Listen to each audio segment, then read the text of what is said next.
Look at all these children that are coming to see Molly. Me Molly ka pleve many. Molly, come chérie. Marley sees fear in the other children's faces and hides herself away.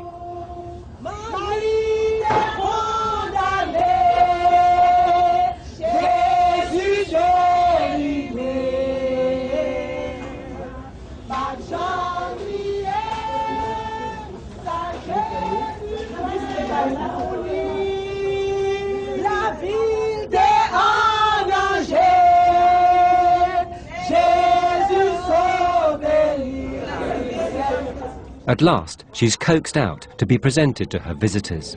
Bravo, chérie. Bravo, Malou. Bravo. Bravo, Malou.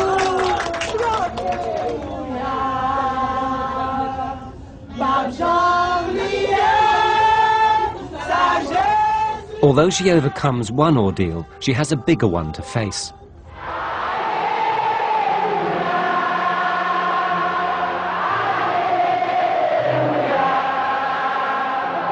With a mask to protect her from dust and infection, she's taken to church.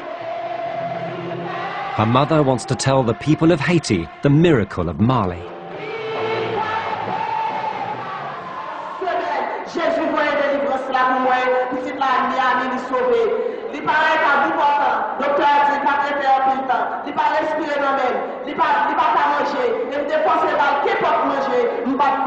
Jésus est sauvé pour moi. Frères et sœurs, Jésus a fait la vie avec nous. C'est nous comme qui pour nous prendre. C'est ça nous dit nous aujourd'hui. C'est hier ce qui a nous.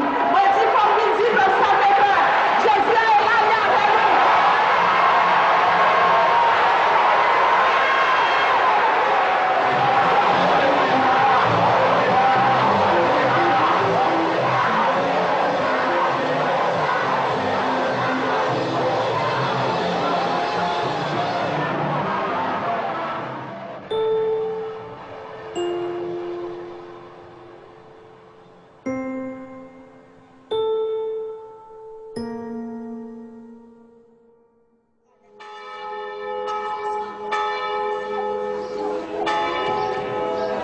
A year later, Marley passes unnoticed in the crowd. Her face has healed, she's gained weight, and after 4 years of enforced silence, an operation allows her to speak. No longer does Marley feel the need to hide herself away. Marley's getting along very well. She can now talk. Before, she couldn't communicate with us. She couldn't use her tongue. We'd lost all hope of hearing her again. This is a big change in Marley's life.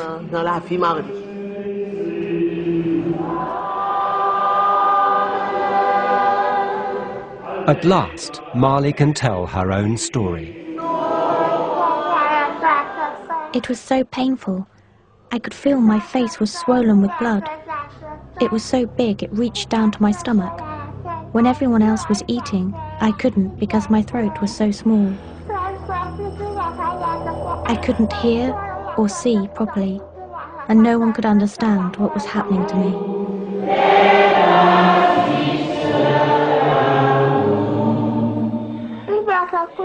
They had put a false jaw this long in my face. It means my mouth can open and close and allows me to eat and speak.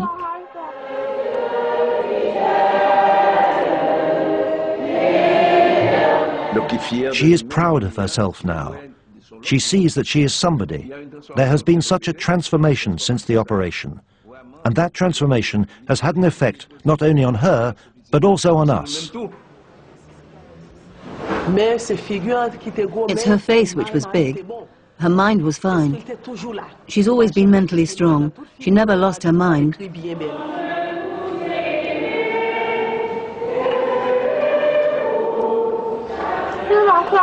Since everyone is so kind to me now, and my face looks nice, I no longer feel I want to die. I don't do it anymore. I have been given hope. Without teeth, it's difficult for her to pronounce words well.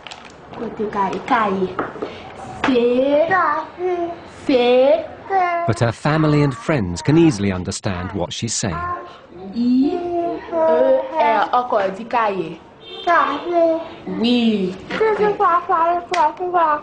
When I had my big face, my family gave me so much help.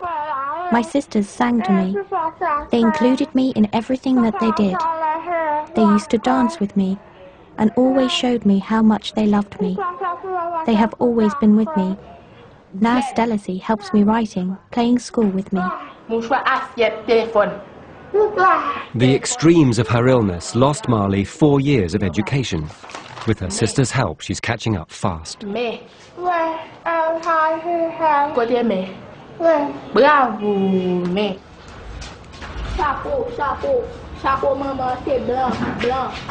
Marley is growing again. According to medical science, it means her condition, the fibrous dysplasia, may be recurring.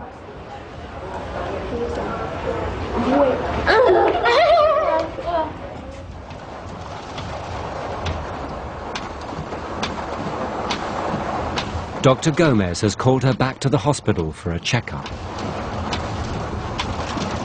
The journey brings back memories of the worst times Marley has faced.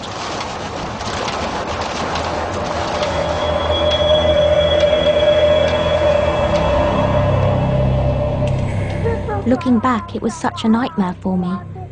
Not only was I suffering with the pain in my face with the size of that thing, but also it was making it almost impossible for me to breathe. I was always gasping for breath.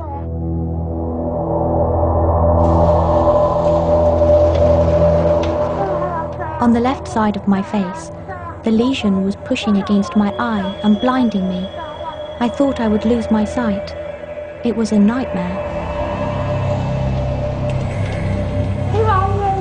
When I went into the operation, I knew I wouldn't die. After all, Jesus died and was reborn. I knew that even if I died, I would come back to life just like Jesus.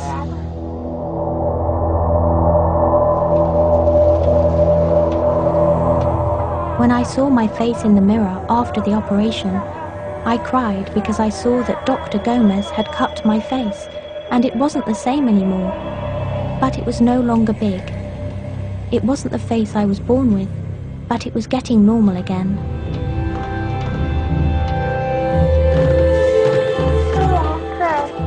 I saw my sisters and father crying when we all met up. It made me cry too, because I saw how much they loved me.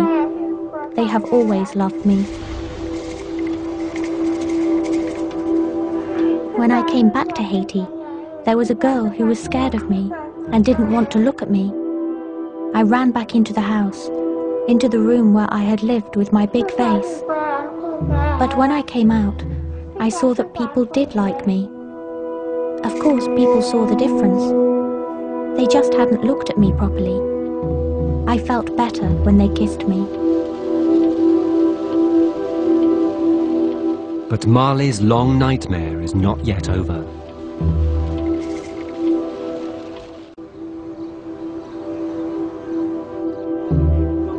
Excited at being back in Miami, Marley's looking forward to seeing Dr. Gomez again. I want him to cut this, to get rid of this. I want to be beautiful. I know that it's not finished, but I would like to be able to look at my face and say that it is beautiful, to be able to show myself off and say that I am pretty again.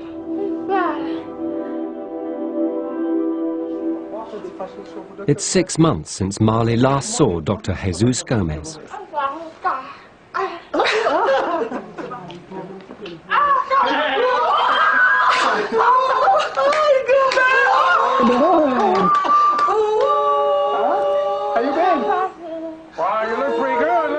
He needs to check on the synthetic bones in Marley's new face and on the condition of her fibrous dysplasia. Hey, after me, Marley. I see some remnants of the lesion, especially in the palate and especially in the right nostril. Okay, nothing that really concerns me. I know, I'm sorry about that. All the challenges at this point, you know, they have been solved and we have been success to this point. I don't like to say that, you know, that she's kind of like an experiment, but we have used a lot of unique techniques, okay, to reconstruct her face. It's looking great. I think that she has a pretty good chance to live like a completely normal life for many, many years. I can feel the screws here. Okay, they're kind of superficial. Probably we're going to remove, you know, one of them if we need it, and we're going to reclose everything. We're going to do a Panorex, but she's looking pretty good. In the end, you know, she's going to look pretty much like her mom, okay? Because, you know, she's very similar to her mom, okay? But of course, you know, we have to, you know, to work a little bit on these scars and, you know, correct this a little bit of the hypertrophic tissue that we have here. And that's going to take time. I would say that the final touch, okay, if you can call it in some way, is going to be done probably in 2 years. There's some way to go before Marley's new face is finished. She'll be undergoing more cosmetic surgery, as well as intensive physio and speech therapy. It hurts, yeah. Yes. Oui.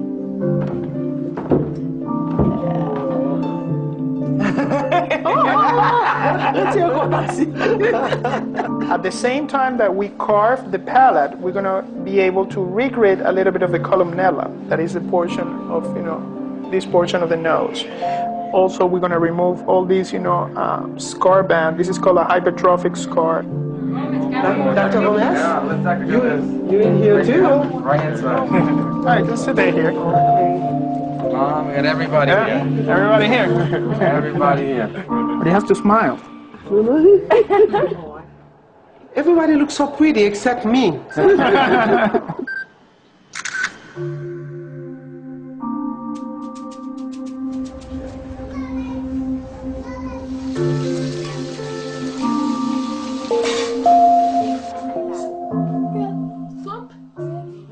Marley's back home for a special celebration.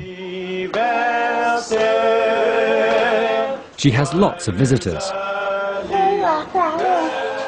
and a new dress. It's her 15th birthday, a day her family thought she'd never reach.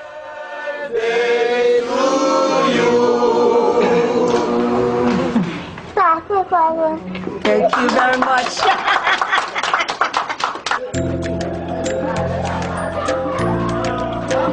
Marley and her sisters and friends have planned a special surprise for the guests. They're performing a play that echoes her own story. Marley is taking the role of a destitute mother of a sick child. They beg money to pay the doctor. But he says that as his name is Jesus, he will perform the operation free of charge. The child's recovery is nothing short of miraculous.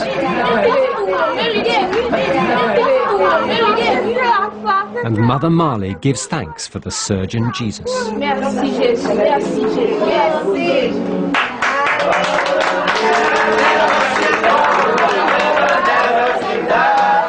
And the local church choir have their own message for Marley.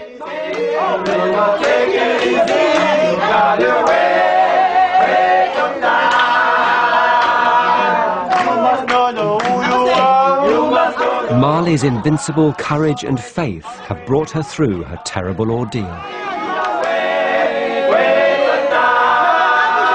She takes her place in medical history as the subject of unique surgical challenges and as the only person who survived such an extreme case of the rare disease fibrous dysplasia. Now she's planning her future. My first choice is I want to be a cook in my own kitchen. At home I love to bake cakes. My sisters always do it the wrong way.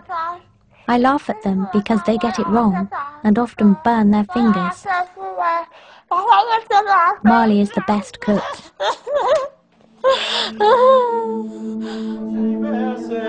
And what are Marley's thoughts about her long-term prospects?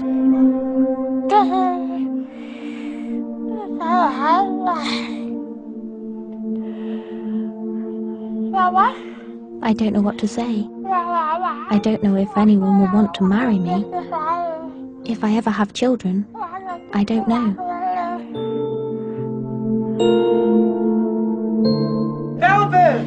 Allez, allez, s'il vous plaît. Allez, allez.